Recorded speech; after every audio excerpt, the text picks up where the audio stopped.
পরশুদিন বলছে, বাবা আমার একটা বরখা কিনে দাও। আমার স্যান্ডেলটা দেখেন 3 বছর পুরাতন ছেঁড়া, কিন্তু আমি আমার স্যান্ডেলটা পাল্টাই না, সেলাই করে নেই, কিন্তু আমার বাচ্চাদেরকে আমি কষ্ট পেতে দেই না। শুধু একবার বলছে, বাবা লেচে খাবো। আমার মেয়ের মোবাইলে আমার না হলে 500 ছবি আছে।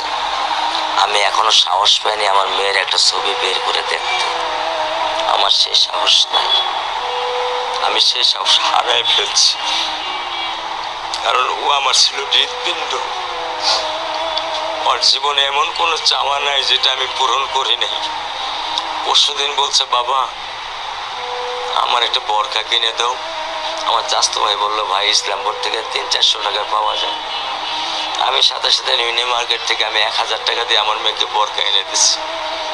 আমি দরিদ্র, ভাঙা বাসায় থাকি, কিন্তু আমার সন্তানদেরকে আমি কখনোই দারিদ্রতা স্বাদ পেতে দেইনি, দারিদ্রতা স্বাদ পেতে দেইনি। আমার বড় মেয়েকে এখন আমি সেলোরার থেকে জামা কিনে দিই। আমার স্যান্ডেলটা দেখেন 3 বছর পুরাতন ছেঁড়া, কিন্তু আমি আমার স্যান্ডেলটা পাল্টাই না, সেলাই করে নেই, কিন্তু আমার বাচ্চাদেরকে আমি কষ্ট পেতে দেই না। শুধু একবার বলছে, বাবা লেচে খাবো। আমি 1 মিনিটও দেরি করিনি, 1 মিনিটও আমি দেরি করিনি। ও আমার একটা হৃৎপিণ্ড, সেটাই আল্লাহ নিয়ে গেছে। আলহামদুলিল্লাহ, শুকরিয়া, আল্লাহ দিছে, আল্লাহ নিয়ে গেছে। আমার কোনো কষ্ট নেই। আমি তো চাইলে পারতাম না। অনেক দম্পতি আছে যাদের সন্তান নেই, আল্লাহ দিছে, আল্লাহ নিয়ে গেছে। আমি আলহামদুলিল্লাহ করি আল্লাহ গেছে। আমার কোনো কষ্ট নেই, আমার কোনো কষ্ট নেই। ঠিক আছে, ভিডিওতে নিজ চোখে দেখতে পেলাম সেই বাবার মর্মাহত কান্না এবং চোখে পানি নেই, কিন্তু এতটা সত্ত্বেও একজন সত্যিকারের বাবা কেমন করে নিজের জবানে আল্লাহ তাআলার শুকরিয়া জ্ঞাপন করছেন। আমি ধন্যবাদ জানাই সেই বাবাকে। এবং যিনি বললেন যে আমার মেয়ে আমার হৃৎপিণ্ড, একজন ব্যক্তির হৃৎপিণ্ড যখন চলে যায় তখন তার আর কি বাকি থাকে? এক ব্যক্তি যখন সব নিঃশেষ হয়ে যায়, তার বাকি থাকে তো আর কি থাকে? ওই ব্যক্তির অবস্থাটা আমি বলতে পারবো, আপনি শুনতে পারবেন, কিন্তু বাস্তব দিলের চিত্রটা আমরা কেউ অনুভব করতে পারবো না। সম্মানিত দর্শক, এই সম্পর্কে ওলামায়ে কেরাম, বিজ্ঞ ওলামায়ে কেরাম কী বলেছেন, এখন আসি আমরা সেই বিষয়গুলোকে একটু দেখি। বাচ্চার কথা কেউ মনে রাখবে না, এই বাচ্চাটার কথা কেউ মনে রাখবে না। 3 মাস পরে, 6 মাস পরে, 1 বছর পরে আরো নতুন ইস্যু আসবে, আরো নতুন পাপ হবে, আরো বড় বড় ঘটনা ঘটবে। এরপরে মানুষ এই বাচ্চাটাকে ভুলে যাবে। এই বাচ্চাটাকে তার মৃত্যু যন্ত্রণা বলতে পারবে, তার সম্মানহানি বলতে পারবে, তার পিতামাতাকে বলতে পারবে। এখন প্রশ্ন হচ্ছে, তার পিতাকেও যদি আমরা জিজ্ঞাসা করি, ইসলামে রেপের শাস্তি হচ্ছে মৃত্যুদণ্ড, আর ব্যভিচারের শাস্তি হচ্ছে অর্ধেক কোমর পর্যন্ত পুঁতে পাথর নিক্ষেপ করে হত্যা করা। এবং বিবাহিত ব্যক্তি হলে এই শাস্তি, অবিবাহিত হলে 100 বেত্রাঘাত, 1 বছরের নির্বাসন এবং সমাজ থেকে বয়কট করা। আর ধর্ষণ হলে সরাসরি মৃত্যুদণ্ড। 3 মাস সময় লাগার কথা না, 3 দিনের মধ্যেই করা সম্ভব। সম্মানিত দর্শক, আমরা ওলামায়ে কেরামের মুখ থেকে তার ব্যাপারে শুনলাম যে সম্ভব যদি আমরা এটাকে বাস্তবায়ন করতে পারি, তাহলে অবশ্যই আমাদের সমাজ থেকে ধর্ষণ অবশ্যই কমে যাবে। এবং আমরা নিজ চোখে দেখলাম যে দেশের একজন স্বনামধন্য আলেম আবু তহা আদনান ভাই, তিনি কত সুন্দর করে বললেন যে দর্শকদের বিচার যদি এমনটি হওয়া যায়, তাহলে আমার মনে হয় না যে দর্শকরা ভবিষ্যতে এমন আর সাহস পাবে।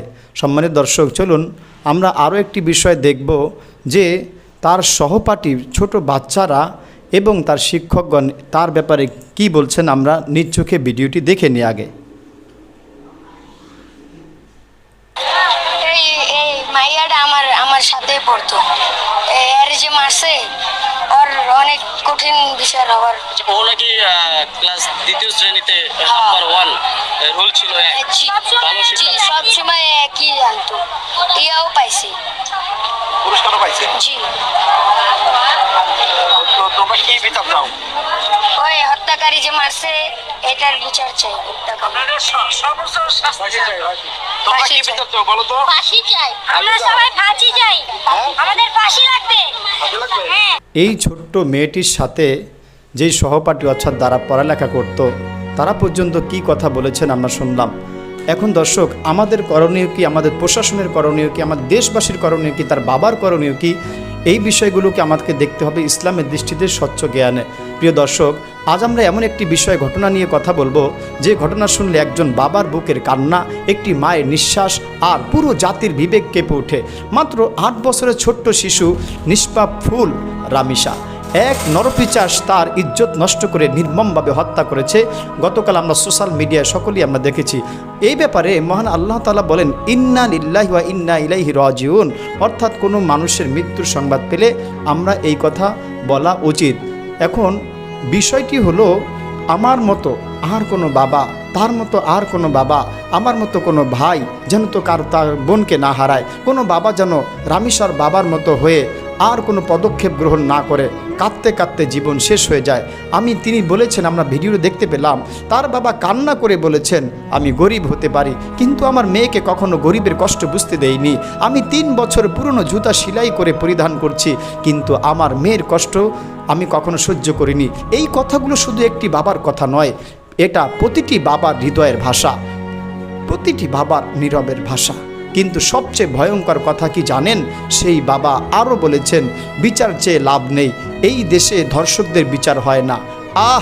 একজন বাবা যখন বিচার ব্যবস্থার উপর বিশ্বাস হারিয়ে ফেলে তখন বুঝতে হবে সমাজ বড় বিপদের মধ্যে আছে, বড় বিপদের মধ্যে আছে। কেন মানুষ বিচার পায় না? কেন মানুষ বিচার পায় না? কেন একটি শিশু ধর্ষণ ও হত্যার পরও মানুষ মনে করে বিচার হবে না?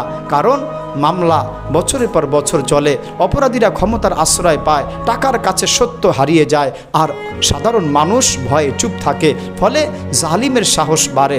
এই ব্যাপারে কোরআন আমাদেরকে দিক নির্দেশনা কি দিয়েছেন?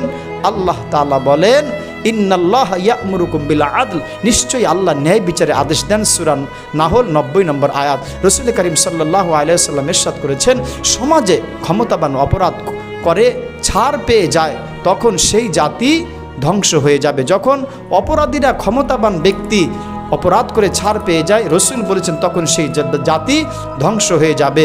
সমাজের চিত্র, শিশুদের দৃশ্য, দেশবাসীর করণীয় কি, এই বিষয়ে আমরা আজ অল্প একটু কথা না বললেই না। আজ যদি আমরা শুধু ভিডিও দেখে স্ক্রল করে চলে যাই তাহলে আগামীকাল আরেকটি রামিসা হারিয়ে যাবে, আগামীকাল আরও রামিসা এইভাবে নরপিশাচদের হাতে শেষ হয়ে যাবে। তাহলে আমাদের করণীয় কি? শিশুদের নিরাপত্তা নিশ্চিত করা, সন্তানদের একা না ছাড়া, এলাকা অপরাধীদের বিরুদ্ধে সোচ্চার হওয়া, অশ্লীলতা ও মাদক প্রতিরোধ করা, ভুক্তভোগী পরিবারকে সহযোগিতা করা, পুলিশ প্রশাসনের প্রতীকী দৃশ্য। প্রশাসনের করণীয় কি? আহ্বান, প্রশাসনের প্রতি আমাদের আহ্বান হবে, এই দেশে আপনাদের দিকে তাকিয়ে আছে, এই দেশ আপনাদের দিকে তাকিয়ে আছে, দ্রুত তদন্ত করুন, অপরাধীদেরকে দ্রুত গ্রেপ্তার করুন, প্রভাবমুক্ত বিচার নিশ্চিত করুন, শিশু সুরক্ষা ব্যবস্থা শক্তিশালী করুন। কারণ বিচার দেরি হলে মানুষ আইনের উপর আস্থা হারিয়ে ফেলে। জাতির উপরে এমন কষ্ট দুর্বিষহ আপনারা চাপিয়ে দেবেন না। নেতৃত্ব, সংসদ বলেন, নেতৃত্ব বলেন, দেশ বলেন, পরিচালনাকারীদের করণীয় কি? এই বিষয়ে আমাদের অত্যন্ত গুরুত্বপূর্ণ ভূমিকা রাখা অবশ্যই চাই। যারা দেশ পরিচালনা করেন তাদের প্রতি জাতির প্রশ্ন, আর কত রামিসা হারালে ব্যবস্থা নেওয়া হবে? ধর্ষণের বিচার দ্রুত নিশ্চিত করুন, দৃষ্টান্তমূলক শাস্তির কার্যকরণ করুন, নৈতিক ও দ্বীনি শিক্ষা বাড়ান, শিশুর নিরাপত্তাকে জাতীয় অগ্রাধিকার দিন। কারণ উন্নয়নের চেয়ে বড় বিষয় হলো মানুষের নিরাপত্তা। মানুষের নিরাপত্তা।